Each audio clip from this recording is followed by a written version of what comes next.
Olá, você está na TV Cresce Alagoas e hoje nós vamos acompanhar uma das últimas ações da instituição aqui no canal do Conselho Regional dos Corretores de Imóveis do Estado de Alagoas. Vamos ver? Para quem vende para investidor, se a gente não tiver uma estratégia diferenciada para apresentar para o investidor, ele não vai querer comprar imóveis.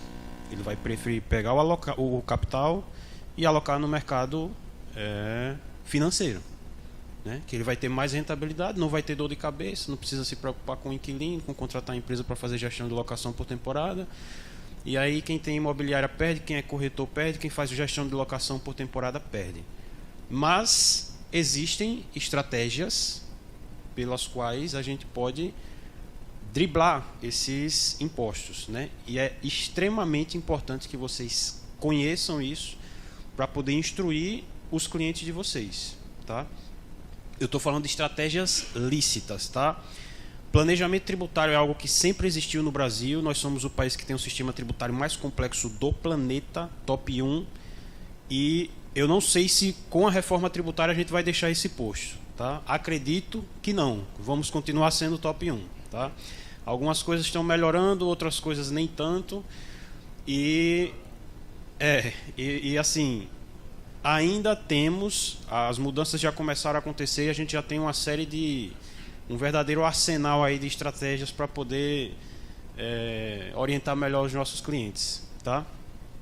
Um pouco sobre mim, sou contador, especialista em planejamento tributário, sou sócio fundador da Quantify Contabilidade. Ao longo da minha carreira já atendi mais de 500 empresas e tenho alguns livros publicados, então tenho um pouquinho de experiência prática para estar falando para vocês. Não vou aqui falar sobre teoria, eu vou falar um pouco sobre teoria, tá?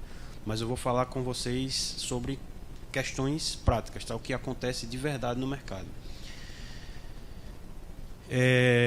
Eu não vim aqui para fazer medo a vocês. Eu vim aqui para fazer um alerta. A gente precisa estar atento.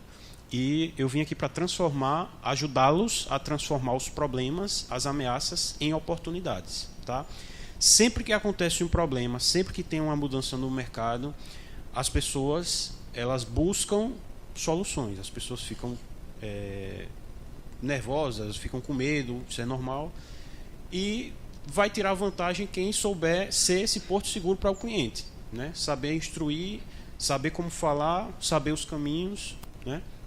Então, o objetivo dessa sessão aqui com vocês é capacitá-los para que possam dominar as mudanças da reforma tributária. Eu vou falar aqui de forma muito simplória, porque eu sei que vocês não são contadores, vocês não precisam estar entrando na parte das normas técnicas de contabilidade, porque isso vai ser um saco para vocês. Eu vou falar de forma mais simples e objetiva para que vocês possam entender o contexto e conseguir conversar e instruir com o cliente de vocês. Vocês não precisam saber fazer um planejamento tributário.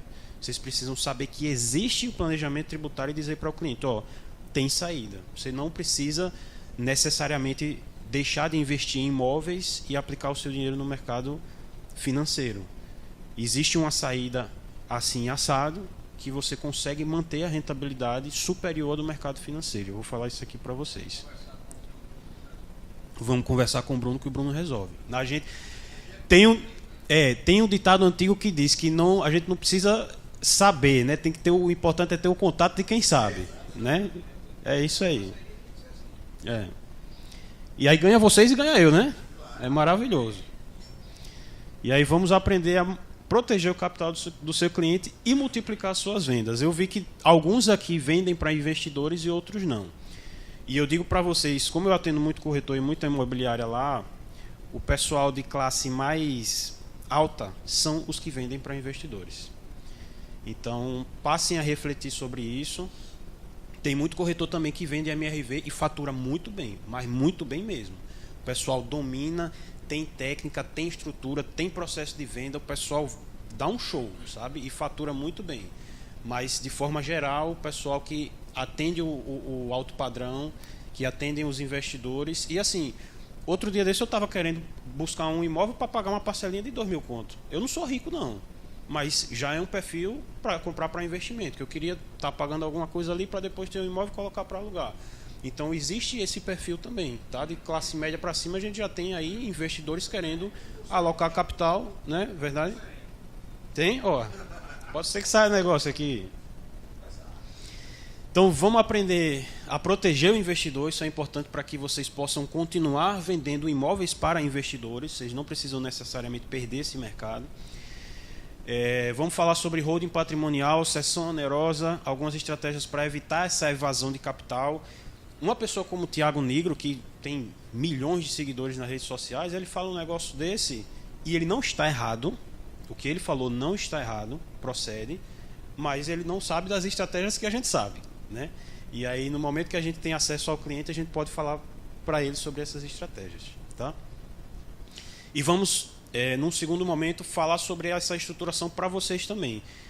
Quem, não sei, alguns aqui, eu sei que tem alguns clientes meus aqui, alguns já funcionam através de uma pessoa jurídica, outros não. A gente está com os sistemas da Receita Federal evoluindo com inteligência artificial numa velocidade absurda que a gente não consegue acompanhar. Não sei se vocês acompanham a evolução da inteligência artificial. Recentemente eu fiz um curso, eu passei no final de semana inteiro imerso aprendendo sobre inteligência artificial. Eu confesso para vocês, eu fiquei com medo do que eu vi, tá? A capacidade computacional de pensamento, vamos dizer assim, das IAs, eu sei que elas não pensam, é algo matemático, mas é absurdo. Eu vi uma IA,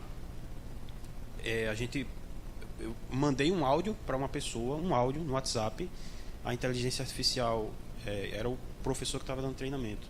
Ela escutou o áudio, compreendeu o que eu estava falando, ela me devolveu um áudio, ela acessou o computador do professor lá, isso em tempo real, eu vi, ela mostrou ela acessando o computador dele, ela acessou o WhatsApp dele, ela leu mensagem, ela pegou o arquivo, ela respondeu, ela pegou, abriu o e-mail dele, leu o e-mail, respondeu o e-mail, tudo isso de forma automatizada. Mandou áudio com a voz dele me mandando o áudio, entendeu? E ele lá parado, um negócio assombroso. Quem tiver curiosidade, pesquise sobre multi-agentes de inteligência artificial. Vocês podem até aplicar isso no negócio de vocês também, tá? Agora requer um pouco de estudo, mas há um ganho de produtividade assombroso, tá? Utilizem cada vez mais na rotina de vocês inteligência artificial. Vocês não vão conseguir acompanhar corretores que usam IA no seu negócio. Daqui a 3, 4, 5 anos, o pessoal vai estar conseguindo produzir muito mais do que quem não está usando, tá? Então, se atentem a isso. Nem é da minha ossada, mas se atentem a isso. Protegendo o investidor, vamos falar sobre holding patrimonial e uma outra estrutura de holding também interessante que pode ser que vocês consigam. Pode ser não, tem muita gente que já vende, principalmente empresa que faz gestão de locação por temporada, já está manjando disso aqui, tá?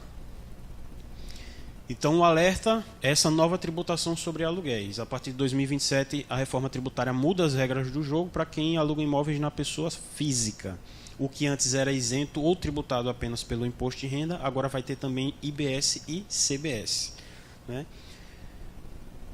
O governo prometeu que na reforma tributária não haveria aumento de impostos, né? Mas, paralelamente à reforma tributária, houveram uma série de aumentos de impostos, né? Tributação sobre dividendo, tributação sobre aluguéis, várias outras coisas aí. Então, preparem os clientes de vocês para essa nova realidade. O novo cenário, para quem tem mais de 3 imóveis e, eu coloquei aquele E bem grande porque tem gente que fica em dúvida se é I ou se é ou, se é uma coisa ou se é outra coisa. Mas é as duas coisas, tem que ter mais de 3 imóveis e tem que faturar mais de 240 mil reais ao ano. Que não é difícil de achar esse perfil, tem muita gente nesse perfil aí, tá? E uma coisa interessante, quando você consegue, enquanto corretor, acesso e a confiança a uma pessoa dessa, um cliente, você muitas vezes consegue fazer vários negócios com aquele cliente, entendeu? E aí isso gera um aumento da carga tributária sobre os aluguéis de aproximadamente 8% líquido no final, e isso acaba corroendo a rentabilidade da locação, né? Seja locação por temporada, seja locação convencional, e acaba sendo mais interessante para o investidor não estar comprando imóvel para investir. Geral. geral, na pessoa física. E a receita no ano, tá? 240 mil no ano. Então não é algo tão alto, não. Tá? Regras a partir de 2027. Aí 2027 não vai ser assim, ó, pá, vai pagar os 8% em 2027, não. Vai ser de forma gradual, durante 5 anos, até se consolidar em 2032. Tá? Então ainda tem muita coisa para rolar daqui para lá. Esse era o vídeo do Thiago Nigro. Risco de evasão de capital. A evasão de capital é quando o dinheiro, o capital, ele sai do investimento imobiliário em imóveis e passa aí, por exemplo, para fundos de investimento imobiliário, que já é no mercado financeiro, ou ações, ou qualquer outro tipo de composição. E aí a gente entra o investidor vai entrar nessa avaliação. Eu compro imóvel físico ou aplico no mercado financeiro, né? E aí, sem estruturação, a rentabilidade do aluguel cai, tornando ativos isentos mais atraentes.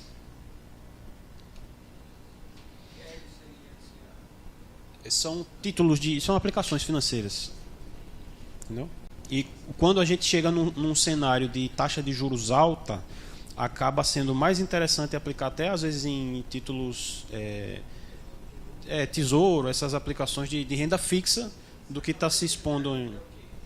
Oi? Eu não ia nem saber dizer, eu quero mas é isso aí.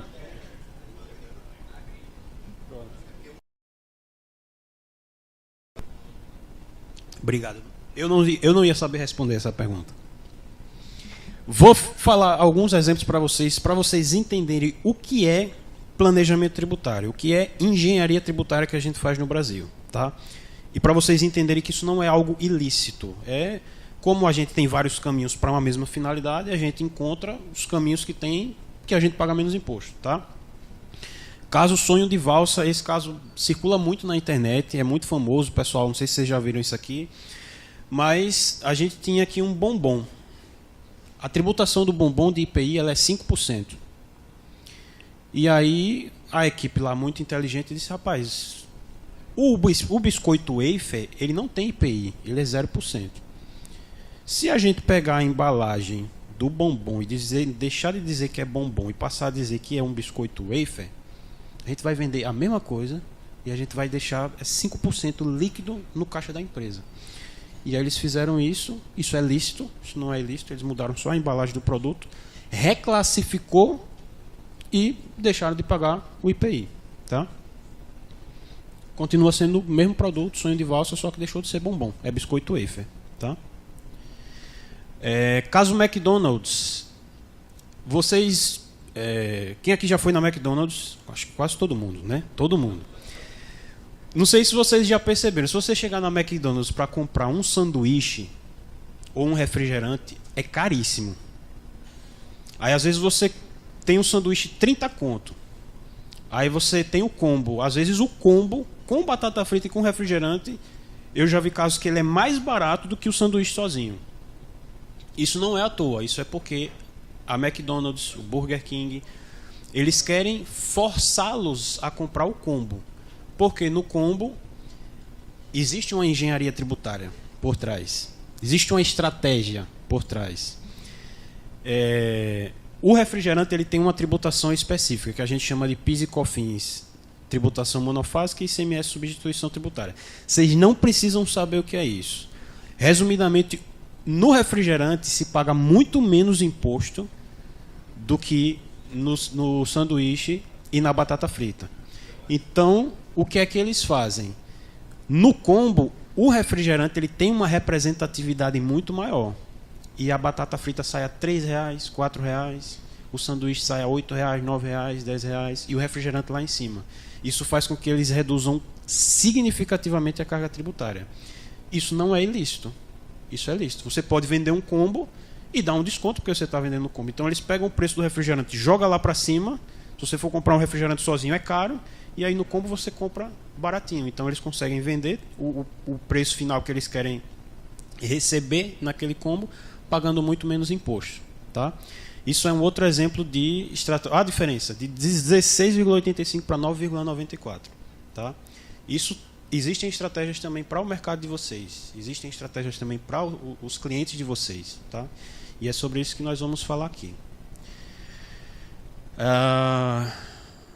voltando agora para o assunto da questão dos imóveis, a magia jurídica no qual a gente se apoia, recurso especial do Superior Tribunal de Justiça do Estado de São Paulo. Tem advogados aqui, né, colega? Depois você pode até dar uma analisada. Eu sempre costumo colocar a legislação, jurisprudência que tem, para trazer a base das coisas que a gente está falando. Que não é uma estruturação baseada em evasão fiscal. Evasão fiscal é crime.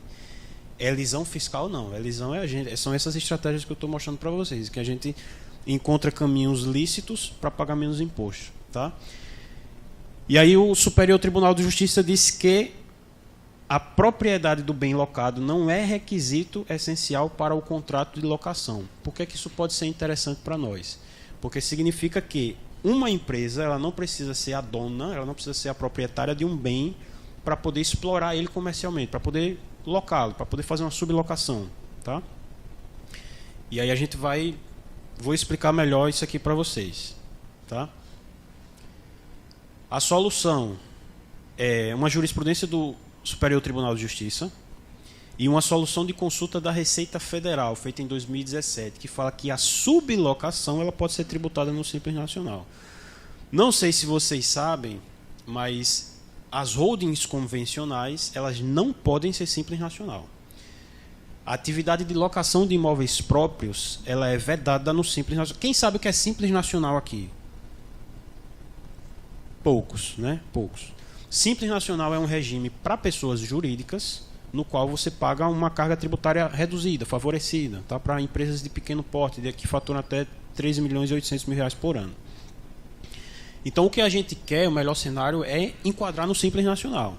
Só que as holdings convencionais elas não podem ser Simples Nacional. Existe uma vedação na lei. Locação de imóveis próprios é vedado no Simples Nacional.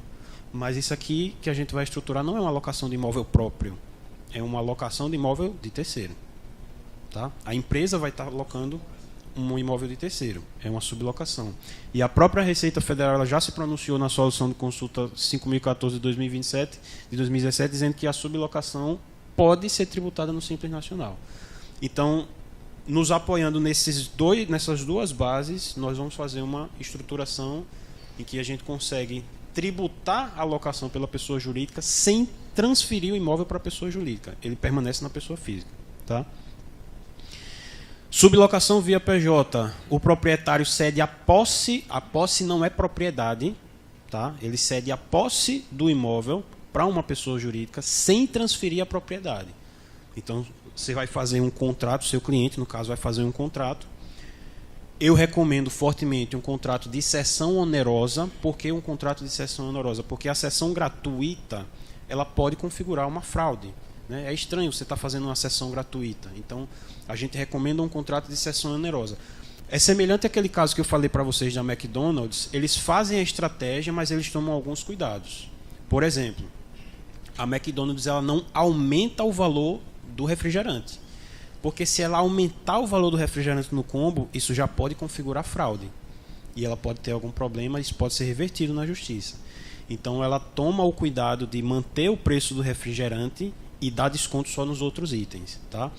Algumas empresas menores que fazem essa estruturação, elas já fazem algo mais arrojado e aumentam o preço do refrigerante, mas aí já tem um risco jurídico um pouco maior. Pois não?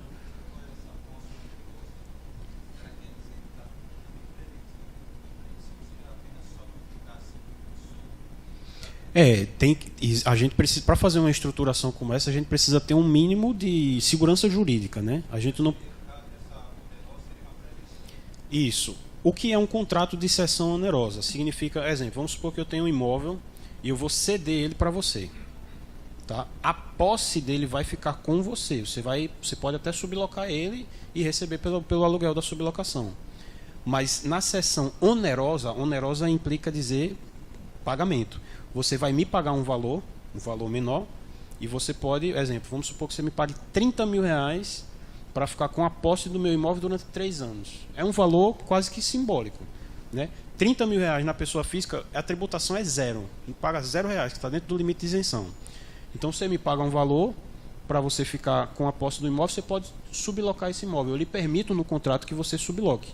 desde que você se responsabilize por eventuais danos. E aí você vai, loca para um terceiro e fica com lucro. Só que no caso dessa estruturação, eu, proprietário do imóvel, vou abrir uma PJ que vai ser minha, eu vou ceder a posse do imóvel para a empresa, que é minha, e a empresa vai fazer a exploração imobiliária do imóvel. E a tributação na empresa, a gente pode tributar ela no Simples Nacional. E aí no Simples Nacional paga-se 6% para quem fatura até 180 mil. E eu recebo os lucros que a minha empresa gerou com tributação isenta. Não existe vedação na legislação para isso. Isso é planejamento tributário, engenharia tributária. Tá? Aí assim, passou de 180, aumenta de forma gradual. Aí vai para 6.1, 6.2, 7, 8. Quanto mais faturar, maior vai ser a alíquota. Tá? Anual, 12 meses. Tá?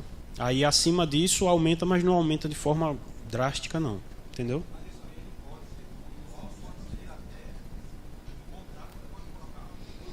Você pode fazer um contrato em 1 ano, 2, 3, 5, entendeu? Menos que um ano não se torna inviável até operacionalmente falando, né? Isso. Não, é inviável você estar fazendo contrato em um prazo menor que isso. Até porque o contrato vai ser com você mesmo no final das contas, né? Vai ser com a sua própria empresa, tá?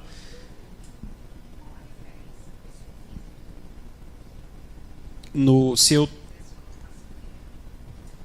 Como assim? Se eu local direto e receber na pessoa física, a tributação do imposto de renda que é 27,5% mais o IBS e a CBS. Entendeu? Que tem, além dos 27,5%, que já é altíssimo, ainda vai ter, se o cliente, no caso, tiver mais de 3 imóveis e a receita global for mais de 240 mil, além dos 27,5%, que já é altíssimo, ele ainda vai pagar IBS e CBS. Então se torna algo completamente inviável, entendeu? Principalmente para quem tem vários imóveis. Tá?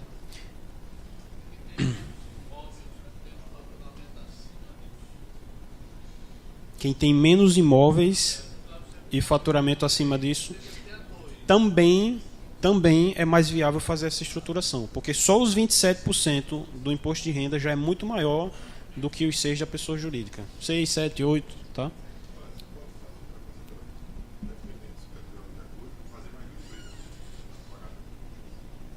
Pode, e isso é muito comum. A gente só tem que tomar alguns cuidados, porque a receita global dessas empresas, elas não podem ultrapassar 4 milhões e 800 mil reais no ano. Se isso acontecer, todas elas são excluídas do Simples Nacional de forma retroativa. Tá? Só que aí assim, quando a diferença é pouca, não compensa, porque os custos de você manter uma empresa acaba sendo superior à redução da alíquota, porque acaba sendo uma redução de alíquota muito pequena. Aí chega um momento que justifica, que a gente faz a conta, aí olha, isso. Só que assim, aí chega um momento que justifica, que a economia ela se torna muito maior do que as despesas de manter uma outra empresa. Aí é quando a gente faz essa abertura de outro CNPJ, entendeu? Que também assim, isso é algo comum, isso não é correto, isso pode configurar fraude, tá? Mas é muito difícil isso acontecer. Tá? Isso aconteceria, exemplo, se fosse tiver lá no negócio do careca do INSS que estão levantando a vida do cara e fazendo o organograma todinho das empresas, aí pega.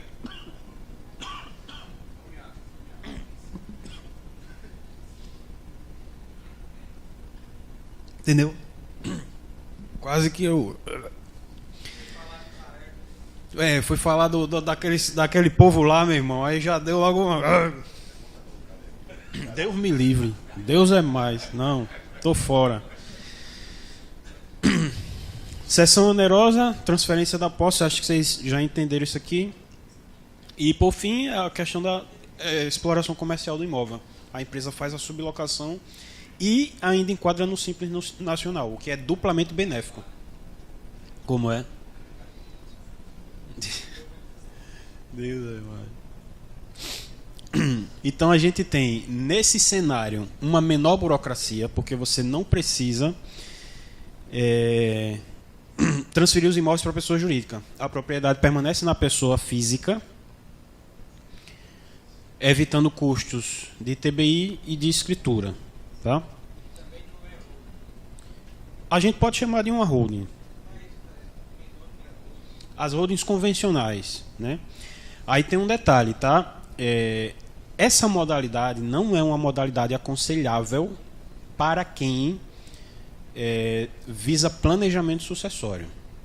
Se o seu cliente, geralmente quando o cliente ele tem um porte maior, que ele está preocupado já com a família dele, como é que vai ficar quando ele morrer, ele está preocupado com o planejamento sucessório. Aí é mais recomendável estruturar uma holding convencional.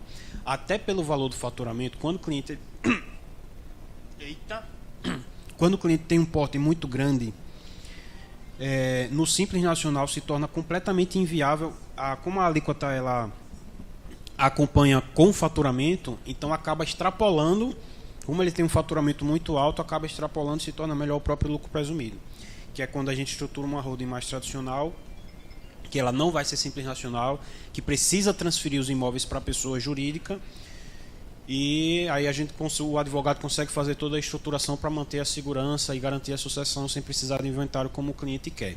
Tá? Então a gente precisa ter essa consciência, essa avaliação, porque quando vocês conversam isso com o cliente de vocês, se surgir uma oportunidade, por exemplo, para investimento como essa, e o cliente está preocupado com essa situação de imposto, avaliando se não sabe se é melhor investir no imóvel, comprar imóvel ou aplicar no mercado financeiro, você já pode jogar a ideia da estruturação, o caminho para pagar menos é esse. Geralmente o cliente que precisa de uma holding mais convencional, ele já sabe disso há muito tempo, isso não é novidade para ele. Então as oportunidades vão surgir mais para vocês nesses que são nem tão pequenos e nem tão grandes, que são os que têm mais de 3 imóveis, acima de R$240 mil, e que dá para fazer essa estruturação dessa holding sem precisar transferir os imóveis da pessoa física. Não sei se ficou claro, porque eu sei que é um pouco confuso, mas se pronunciem, por favor, para eu pelo menos entender que eu estou falando e vocês estão entendendo. Tá ok, né?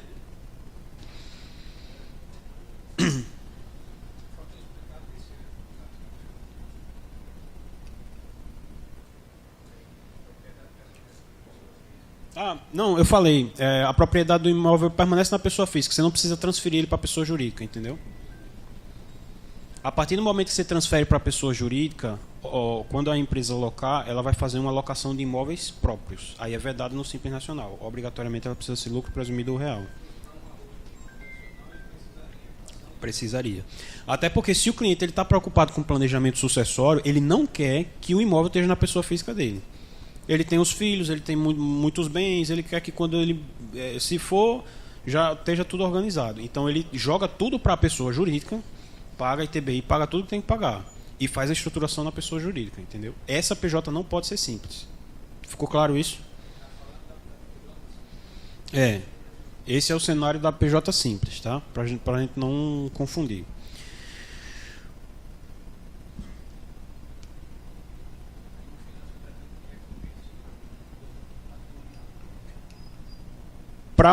Isso aqui é um formato que visa reduzir a carga tributária. Se o seu cliente, a preocupação dele não é imposto, a gente tem que ter esse discernimento. Tá? Se a preocupação do cliente é pagar imposto, essa holding aqui vai atender ele muito bem. Esse planejamento aqui vai atender ele muito bem. Seção onerosa. Se ele está preocupado, rapaz, se eu morrer vai dar confusão com meus filhos, meus imóveis, holding convencional. Pode ter as duas, só que aí ele... exatamente.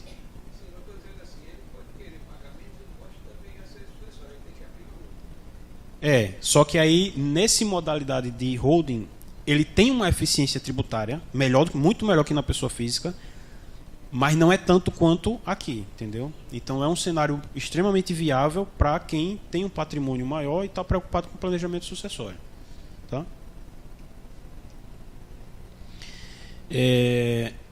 Eficiência fiscal, né? Isso aqui eu estou falando já aqui sobre a holding patrimonial, já essa modalidade de holding que é no lucro presumido, que o cliente ele transfere os imóveis para a pessoa jurídica, né? Vamos colocar essa divisória aqui para não confundir o assunto na cabeça de vocês. Então a gente tem uma boa eficiência fiscal, tem uma economia significativa na carga tributária, porque a gente sai de 27,5% na pessoa física para 17% na holding, fora o IBS, que ainda vai ter mais 8%, então a gente está saindo de mais de 30% na pessoa física, 35% para 17%. Então é uma economia tributária bastante significativa. Ele pode faturar até 78 milhões no ano, tá? Sem ser desenquadrado do lucro presumido. Aqui ele garante sucessão familiar, planejamento sucessório estruturado, evita o inventário, que é a preocupação de geralmente quem tem patrimônios altos, né? Tem essa preocupação do inventário, do planejamento do sucessório, para não ter confusão com os filhos.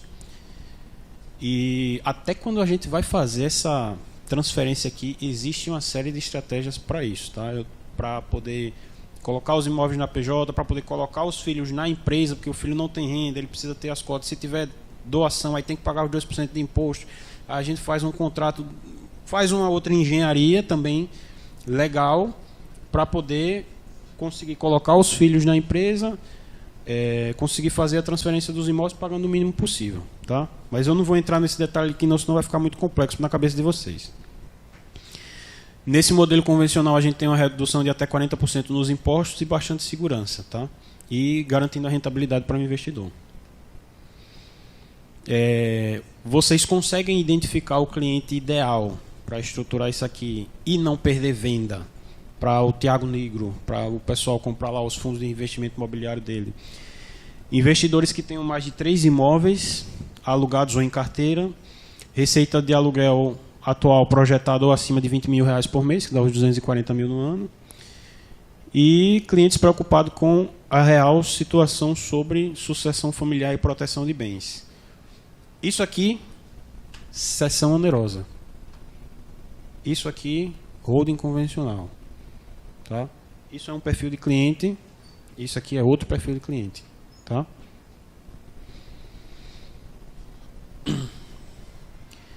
Diferencial competitivo, para a gente não ser o famoso vendedor de... Esqueci o nome. Commodity. Né? Quem vende tijolo, quem vende areia, quem vende cimento, quem vende brita, vende commodity. Commodity tem pouco valor agregado. Né? Quando você compra aí, estou vendo aqui um monte de iPhone, quando você compra um iPhone, você não está comprando commodity.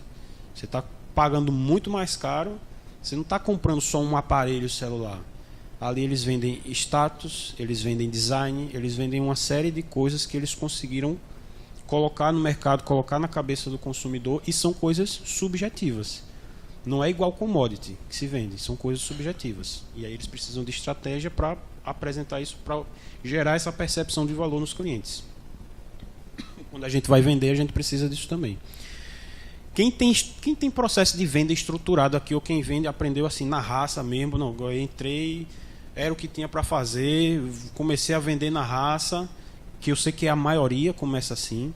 Eu comecei a vender assim na contabilidade, mas hoje eu já tenho um processo de venda mais estruturado, já estudei bastante sobre o assunto, a gente tem onboard, tem funil de venda, eu sei qual é o perfil do cliente, topo de funil, médio funil, fundo de funil, cada um eu atendo de uma forma diferente. Quem tem processo de venda estruturado aqui? Ninguém. Ó, Romero Meieiro.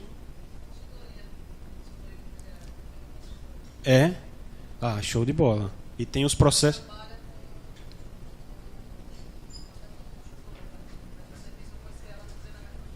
Ó, bacana. Quem está se estruturando assim, vocês viram, 2 pessoas levantaram a mão. É muito clichê isso no mercado, mas todo mundo fala. Não há nada que aumente mais o seu poder aquisitivo do que aprender a vender qualquer coisa. Olha que coisa linda. Uhum. Show.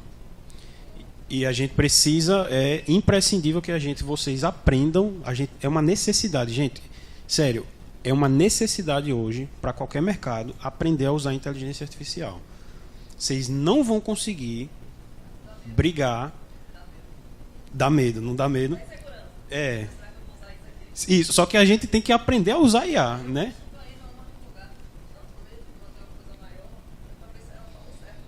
E alucina. Se você usa ChatGPT para esse tipo de coisa, é a pior inteligência artificial para questões jurídicas, para você fazer consulta jurídica. Já teve escritório de advocacia que precisou devolver valores de muitos mil reais por conta de erro de ChatGPT. Diferentes. E o ChatGPT, ele tem 97% de taxa de alucinação. É a pior inteligência artificial para você fazer uma consulta jurídica. Perplexity e Claude, eles vão sair muito melhor. O Perplexity ele deve ter uns 20%. Usa o Perplexity. Show. Manus também é muito bom. Só que o Manus não é tão bom para fazer consulta, por exemplo, uma consulta jurídica, como ela está falando. O Manus é bom para fazer atividades, sabe? Inventa jurisprudência que não existe.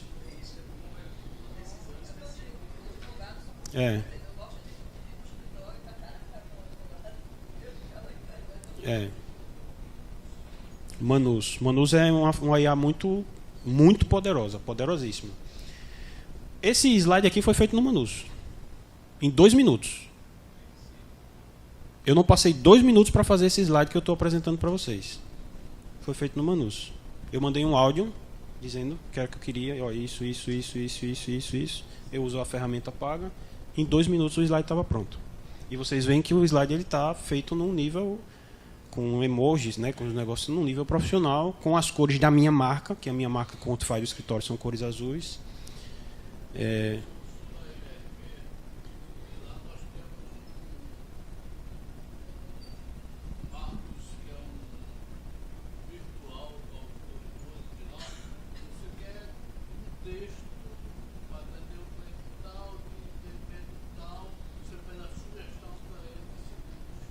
Ele dá. Pronto, o ChatGPT faz isso muito bem. Esse tipo de atividade faz muito bem.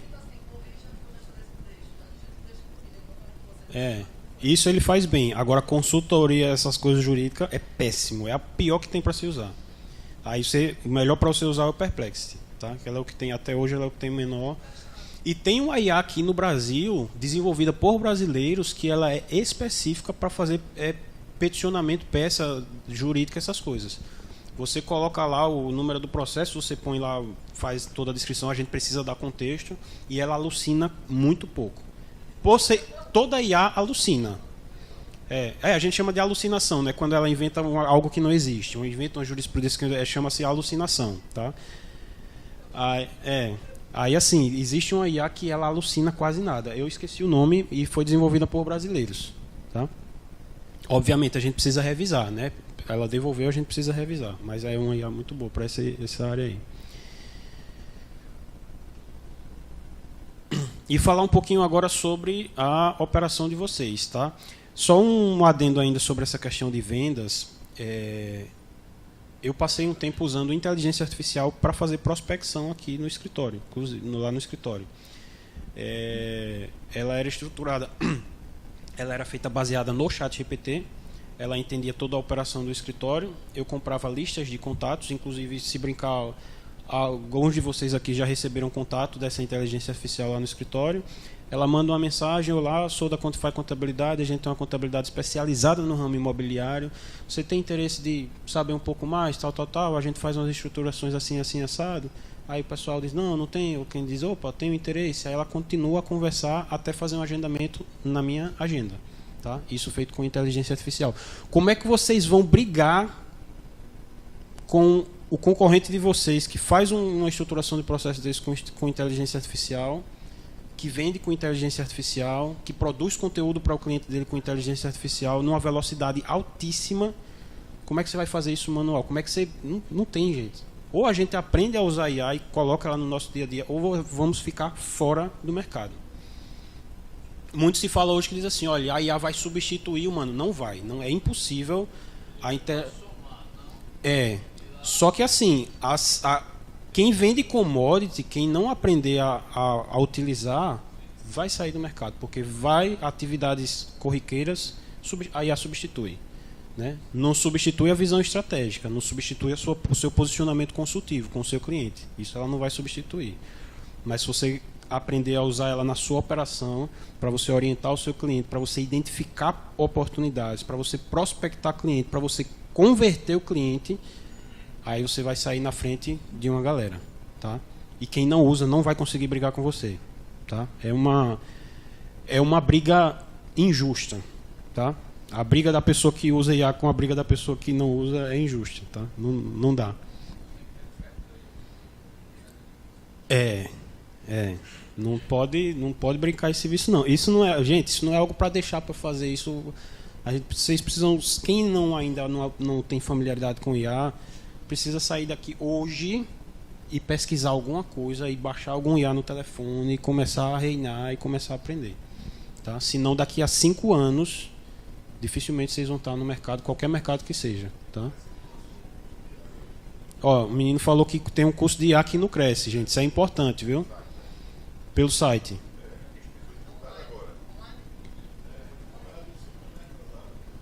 Ó, quem não se inscreveu ainda, se inscreva, gratuito pelo Cresce, tá? Curso de inteligência artificial.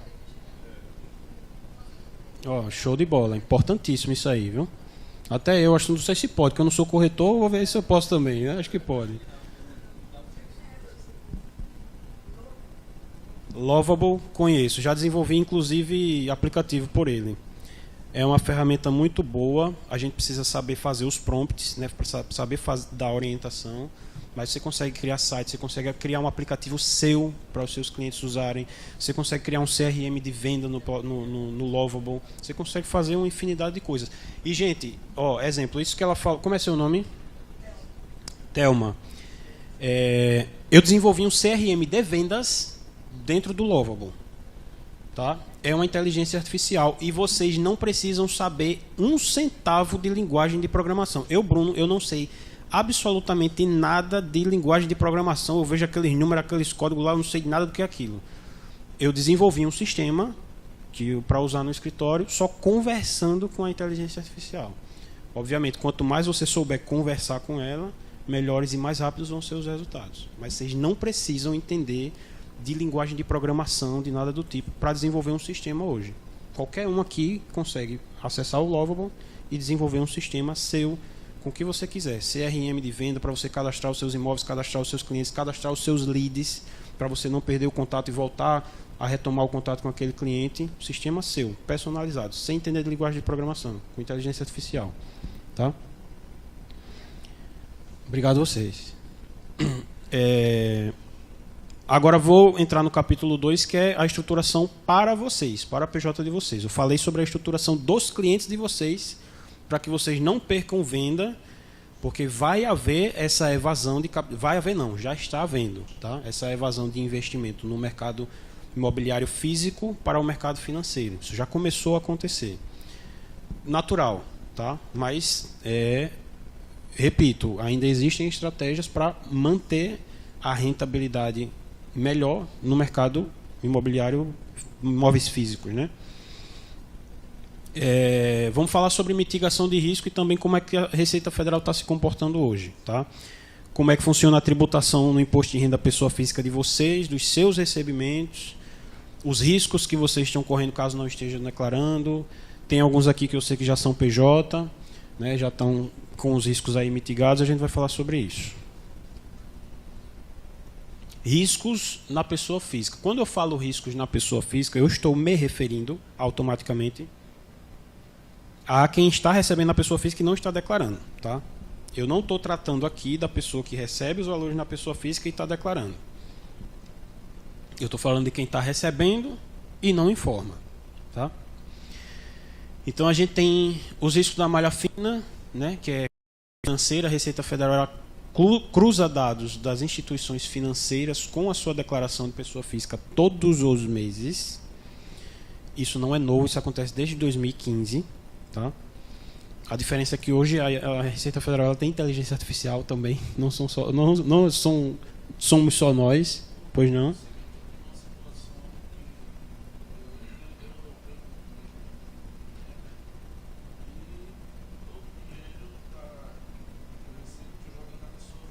Tá fazendo nada. Tá, já ouviu falar de enxugar gelo? Tá enxugando gelo. Tá enxugando gelo. Jogue tudo para pessoa jurídica. E você recebe depois da PJ, distribuição de lucro. Tem que abrir uma conta no Nubank, Inter, qualquer banco aí, tá? Urgente. As multas são pesadíssimas quando a Receita pega omitindo, até 150% do imposto devido, e o imposto devido ele já não é baixo, tá? Na pessoa física é altíssimo. E a informalidade ela pode ser um caminho caro e arriscado, tá? Hoje, felizmente, isso é algo bom, quem recebe até 5 mil mês está isento do imposto de renda.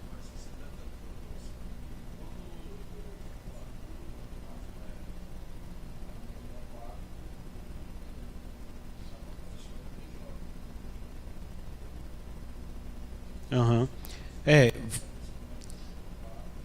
Você fez metade do caminho, tá? O ideal é que o fluxo financeiro circule pela empresa, porque o que a Receita vai cruzar, ela vai ver o recebimento todo na sua PF, e a empresa emitindo nota, mas não teve recebimento pela pessoa jurídica. Se você tiver um problema, você vai montar uma defesa, você vai explicar isso, entendeu? Você vai dizer que por uma questão de conveniência o pagamento era feito na sua conta pessoa física, e você vai ficar à mercê da boa vontade do auditor que vai lhe avaliar, para ver se ele vai absolver ou não, entendeu? Mas a operação ela não está correta. Se você pode fazer o fluxo correto sem gastar mais R$1, então melhor fazer, entendeu?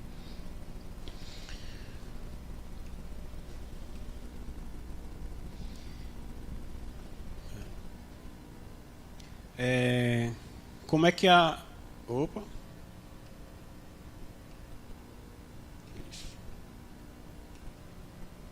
Tá confusão, peraí. A ordem tá trocada aqui. Tá vendo aí? Eu fiz ele no Manos, aí fez o... Mas eu faço ajustes, tá? Eu não pego do jeito que vem e coloco não. Depois eu vou lá e faço uns ajustes, né? E aqui mesmo eu fiz alguns ajustes. Um comparativo de alguém que tem uma receita que vende comissionamento R$84 mil no ano, tá? Dá uma média de R$7 mil por mês, tá? O que é que acontece com essa pessoa declarando na pessoa física? O que é que acontece com essa pessoa sem declarar na pessoa física? Pode ser zero, pode ser um bom negócio, né? Ou pode ser o pior negócio. E o que acontece com essa pessoa numa pessoa jurídica, no ME, né? Numa pessoa jurídica no Simples Nacional. Vamos começar pela pessoa física normal, o do meio. R$23 mil, a alíquota do imposto de renda 27,5%. A gente tem uma média de pagamento de imposto, se você fosse receber esse comissionamento, isso é anual, tá? Isso não é mensal não, R$84 mil no ano, tá? Recebeu esse comissionamento e vou declarar e pagar o imposto final do ano, né? R$23 mil, tá? Se você recebe na PF, pessoa física, e não declara, e a Receita cruzar com a F financeira, que ela já tem a informação, só falta lavrar o auto de infração, ela não cobra só o imposto. Ela cobra o imposto mais a multa de ofício. E a multa de ofício ela pode ser 150% do valor do imposto devido, porque você estava sonegando, tá? Está previsto em lei. E aí, esse valor de 23 ele sobe para R$57 mil. Vocês estão entendendo que de R$84 mil que você ralou feito um desgraçado para poder fechar aquele contrato com o cliente, você vai deixar 57 para o governo? Aí quando isso acontece, o pessoal faz o quê? Parcela, deixa aí para a PGF, parcela em não sei quantas vezes e vai pagando. Mas mesmo assim é extremamente pesado, tá? E quando você estrutura ali numa pessoa física, até R$180 mil no ano você vai pagar 6%. Pessoa jurídica, perdão, obrigado.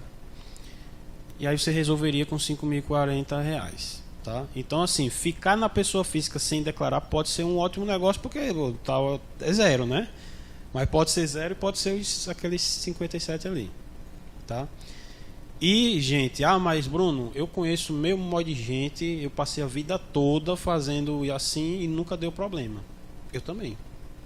E eu também conheço gente que lá desde 2015 que tinha problema. Já atendia cliente com problema por conta disso. E hoje, a gente tem IA, né, para trabalhar, para render, para trabalhar melhor, para analisar melhor, para produzir mais. A Receita Federal também tem. E a Receita Federal já usa a inteligência artificial para identificar o comportamento do contribuinte e lavrar autos de infração. Tá? Então não pense que porque funcionou até agora que vai continuar funcionando assim. Tá? A gente precisa ter um pouco de atenção às mudanças que ocorrem no mercado, se antecipar a isso. Como é que a Receita Federal ela faz cruzamento de dados? Cartórios através da DOI, DETRANS, bancos através da E-Financeira, administradoras de cartões em forma ADCRED, imobiliárias em forma ADMOB. Vocês sabiam que toda imobiliária precisa mandar de MOB? Sabiam, né? Pronto. Isso. Fevereiro. Hospitais, clínicas, planos de saúde enviam a DMED, empresas em geral, através de lei social, SPED fiscal, SPED contribuições, SPED contábil, pessoa física, através da implantação de depois de renda, COAF, Ministério Público, Polícia Federal, tudo isso vem para esse cara aqui, chamado T-Rex. Vocês já ouviram falar nesse computador aqui, da Receita Federal? Ele é um prédio. Esse computador, ele fica em salas, que elas são a vácuo, para que não tenha oxigênio, porque se houver um incêndio, o incêndio não se propaga e eles não perdem dados dos contribuintes.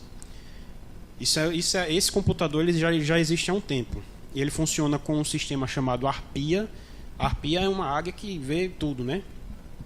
Que hoje ela está funcionando com inteligência artificial integrada. Tá? Então, toda a movimentação que passa na conta de vocês, a Receita Federal já sabe. Se amanhã eles quisessem fiscalizar todos os contribuintes do Brasil, eles poderiam lavrar auto de infração para todo mundo. Só que a economia ia parar.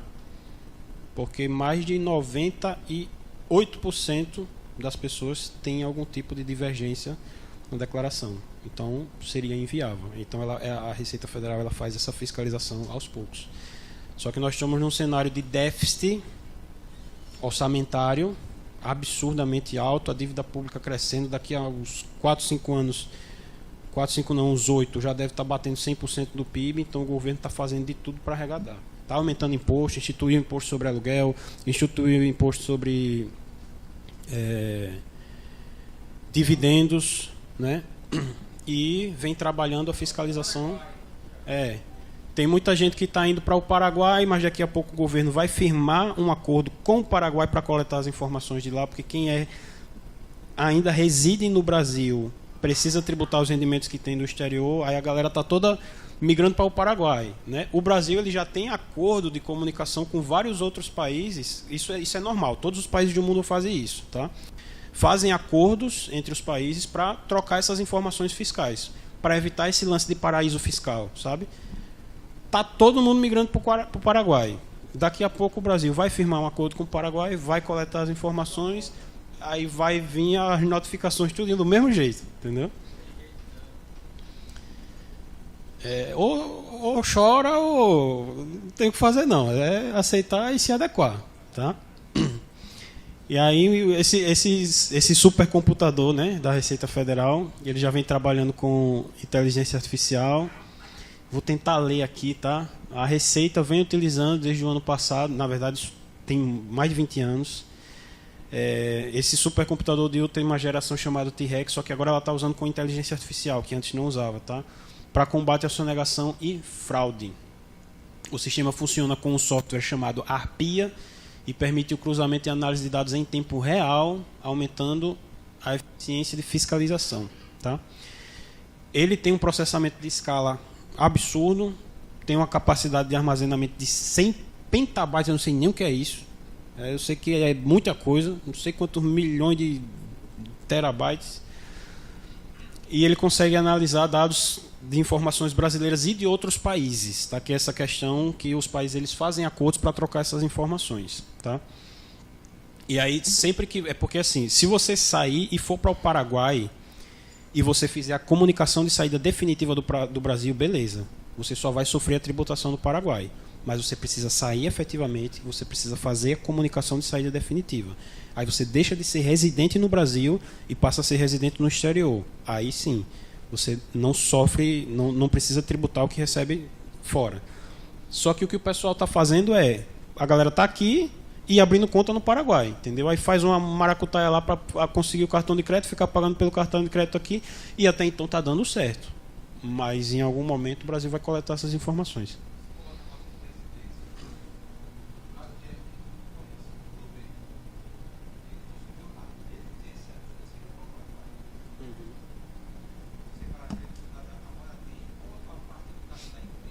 Eu não vou conseguir lhe responder porque eu não sei, eu não analisei, não sabia dessa estruturação que o Nubank fez.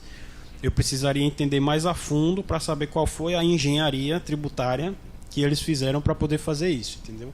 Mas se aplicando a pessoas físicas, não de pessoas jurídicas, você não pode simplesmente estar aqui, não fazer a sua comunicação de saída definitiva, receber rendimento do exterior e não tributar esse rendimento no exterior. Porque se você está recebendo por lá, tem que pagar o imposto aqui. Se você está aqui, tem que pagar o imposto aqui, entendeu? Aí isso só funciona para quem sai do país e faz a comunicação de saída definitiva. Eu já vi casos de pessoas que saíram do país, não fizeram a comunicação de saída definitiva e foram considerados como residentes no exterior. Foram tributados pelo que receberam fora. Tá entendendo?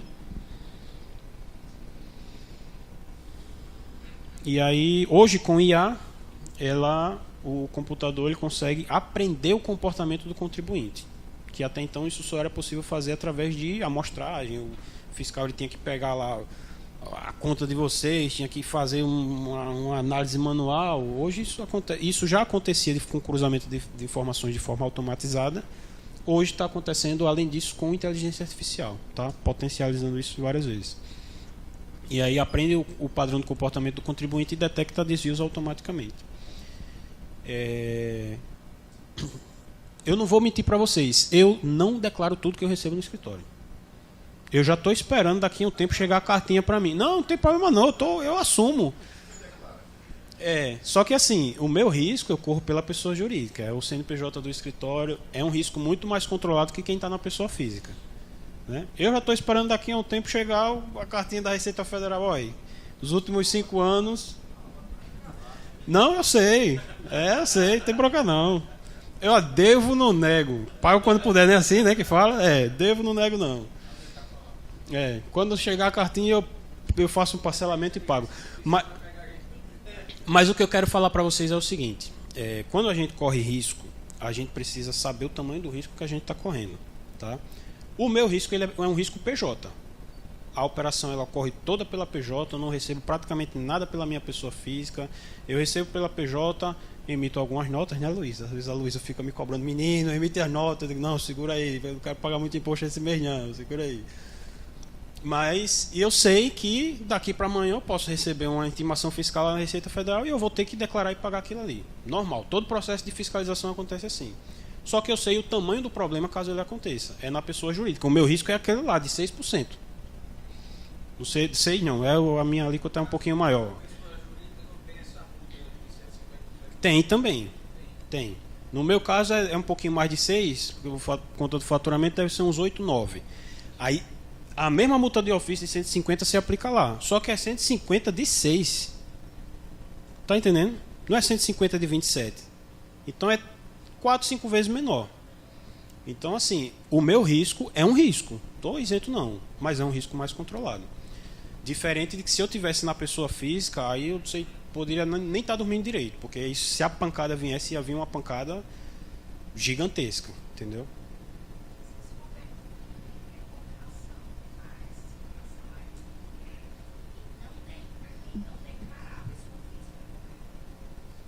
Isso, exatamente. É você receber pela pessoa física, prestar serviço pela pessoa física, receber e não declarar.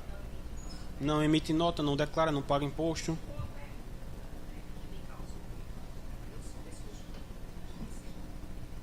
Pela PJ.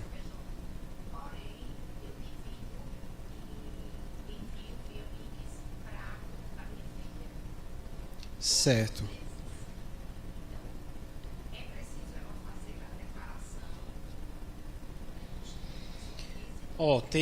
Para eu lhe responder de forma mais a certeza, eu precisaria saber mais ou menos os valores, que não vai ficar legal expor isso aqui.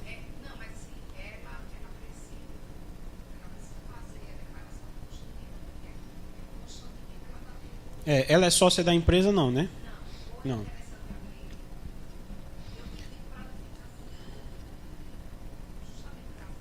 Mas você emite nota na pessoa física? Não. Na pessoa jurídica? Emite nota? E você está querendo fugir de quê? Que você já está fazendo tudo certo. Na conta pessoa física? Não tem problema. Se você constituiu a PJ, faturou pela PJ, pagou o imposto, que é o que interessa para o governo, pagou o imposto da pessoa jurídica, o resto é lucro seu, é isento. Se for abaixo de 150 mil por mês, é isento. Se for acima de 50 mil por mês, aí tem uma tributaçãozinha. Tá? Não precisa estar preocupada de forma desnecessária. Você está fazendo o dever de casa certo e está com medo. Você está prejudicando ela à toa. Você fez o dever de casa todo certinho e ficou com medo de alguma coisa que você já está regular.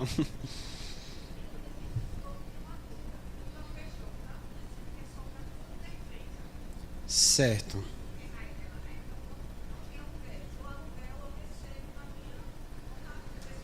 Uhum. Tá, só que o fluxo de aluguel é um fluxo menor, né? Não tem problema fazer isso e é até viável, porque como o aluguel tem um fluxo menor, você pode tributar o aluguel na pessoa física. Se for abaixo de 5 mil reais por mês, você não paga nada e tá tudo certo. Aí se for mais, aí você já está se expondo a esse risco aqui. Tá?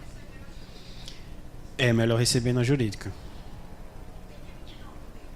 Não necessariamente. Se você não emitir nota, você vai correr o mesmo risco que você corre na pessoa física, só que o tamanho do risco é menor. Então é melhor você correr esse risco pela PJ. Entendeu? A chance de você receber e não declarar na pessoa física e na pessoa jurídica é a mesma, tá? Não tem mais, menos. Entendeu?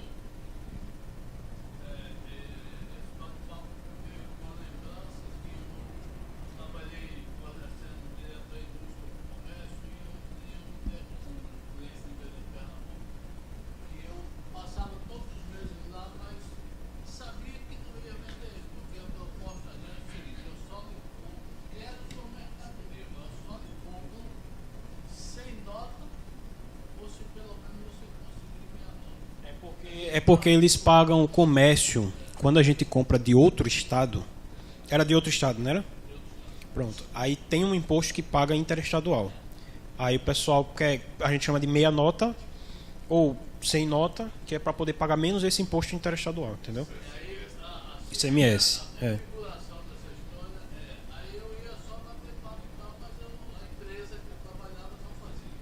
Aham, entendi.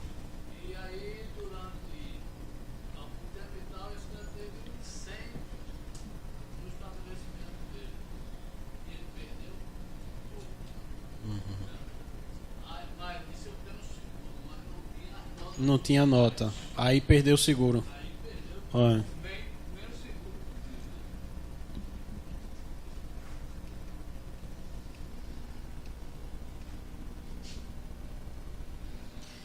Então, para se blindarem, eu acho que assim, fazendo as contas, as contas falam por si só, né? Eu não sou o tipo de pessoa legalista que fica fazendo terror psicológico. Você tem que fazer tudo certinho. Eu não faço, não faço. Eu corro risco, mas eu sempre digo aos clientes: corra um risco calculado, tá? Corra um risco, você sabe o tamanho do risco que você escolhe. Não, se acontecer algum problema aqui, beleza. Tem que dar uma comidinha pro leão. Não pode. Lá ele.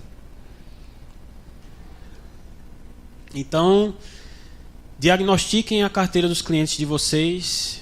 E quem não vende ainda para investidores, avalie esse mercado, tá? Aprendam sobre inteligência artificial. É um mercado muito bom. Eu vejo lá no escritório os clientes que vendem para investidores, assim, você percebe uma diferença no poder aquisitivo, tá? Então, e volto a dizer, tem clientes lá que só vende MRV e fatura muito bem, mas a maioria é o pessoal que vende para investidores, tá? Avalie essa questão de estruturar a operação por uma pessoa jurídica para eliminar esses riscos. A gente está num cenário que, beleza, eu fiz a vida toda assim, mas a vida toda não tinha inteligência artificial, não estava no cenário político e econômico que nós estamos hoje, com a alta necessidade de entrada de recursos no caixa do governo, e aí o governo aperta da Receita Federal, aumenta imposto para poder gerar arrecadação, e liderem o mercado através de uma consultoria estratégica. Isso aqui, inteligência artificial nenhuma vai ocupar o lugar de vocês. O profissional que for estratégico, que for consultivo, não tem IA que substitua essa pessoa. Aí ela vai substituir o profissional que não se posiciona dessa forma, que vende commodity, que vende tijolo, tá? Mas se vocês se posicionarem de forma estratégica, eu garanto que não, tá?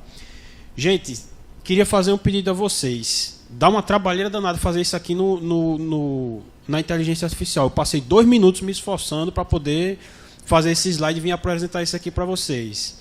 Eu queria pedir para que vocês vão lá no meu canal do YouTube, se inscrevam, que principalmente agora com a reforma tributária eu vou estar alimentando com conteúdos importantes para vocês, tá?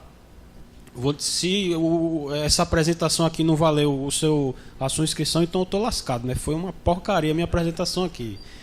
Então me ajudem. Oi? Essa apresentação vai estar no canal do Cresce, né?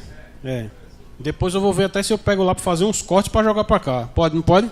Está autorizada a minha imagem, o uso da minha imagem? Eu posso, né? Tá, beleza. E aí eu vou estar alimentando, até porque, gente, acontece o seguinte, hoje a gente tem o Instagram e tal, aí às vezes eu recebo, o cliente manda para mim, eu vi aqui não sei o que no Instagram, e geralmente o Instagram principalmente, o YouTube nem tanto, mas no Instagram o pessoal faz assim, não é que esteja errado, mas o pessoal manipula a informação para chamar atenção, para gerar compartilhamento. O objetivo do cara, ele pega uma informação, ele distorce a informação para gerar medo em você, e você, geralmente o cara ou manda para um colega ou manda para o contador. Aí o contador se lasca para ter que estar explicando depois, entendeu? Porque parece que o cara que tem domínio do assunto e o contador dele não, entendeu? Aí a gente tem que ficar explicando, não, minha gente, olha, não é assim, é mais ou menos assim, aí vai explicar. E aí eu decidi criar esse canal no YouTube, porque eu vou ficar publicando conteúdo lá, e principalmente para alimentar a minha base de clientes, tá? A minha base de clientes acaba alimentando os clientes dos meus clientes. Isso é muito bom, tá? Porque a gente acaba fomentando. Recentemente mesmo, através de um canal desse, um cliente meu, que era uma imobiliária também, compartilhou com um outro cliente dele, e o cliente dele entrou em contato comigo, se tornou cliente do escritório também, tá? E também gerando segurança, gerando economia tributária. Então todo mundo ganha com isso.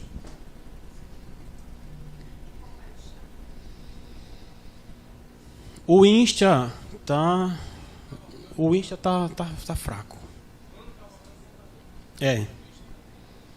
E eu gostaria de pedir para vocês preencher um feedback. Eu queria saber quais são os assuntos que interessam a vocês, os assuntos que se a palestra foi boa, se não foi. 2 minutinhos só que vocês levam para responder isso aqui, tá? E aqui tem também um espaço de oportunidades para vocês, que se ainda não foi o seu momento de se tornar um cliente da Quantify hoje, mas pode ter algum cliente seu que tenha interesse, e você tem a oportunidade de fazer a indicação e receber um comissionamento por isso, tá? E quem sabe, ajudando esse seu cliente, você ainda não fechou uma venda. Eu já auxiliei muito corretor a fechar a venda, estruturando o cliente do corretor, através de ganho de capital, porque existem também vários caminhos para ganho de capital, e aí a gente faz o cliente dele pagar menos, fecha a venda por causa de ganho de capital, entendeu? Então, o QR Code é o mesmo, tá? Eu mudei a tela, mas é o mesmo QR Code. Aí você vai preencher os seus dados, ali tem um programa de indicação, que se você tiver alguém que tenha interesse em fazer uma estruturação de PJ, qualquer coisa nesse sentido, registro de marcas e patentes, a gente faz no escritório, seja para vocês, seja para os clientes de vocês, você preenche, em qualquer fechamento, vocês recebem comissionamento, tá? E aí eu ganho, vocês ganham, o cliente de vocês ganha também, tá? Nesse cenário, geralmente, só não ganha o governo quando a gente consegue tirar uma parte dessa mordida, né? Mas é o que a gente quer. É isso, muito obrigado, espero que tenha valido a pena o tempo que vocês disponibilizaram aqui, e até a próxima. Valeu, gente.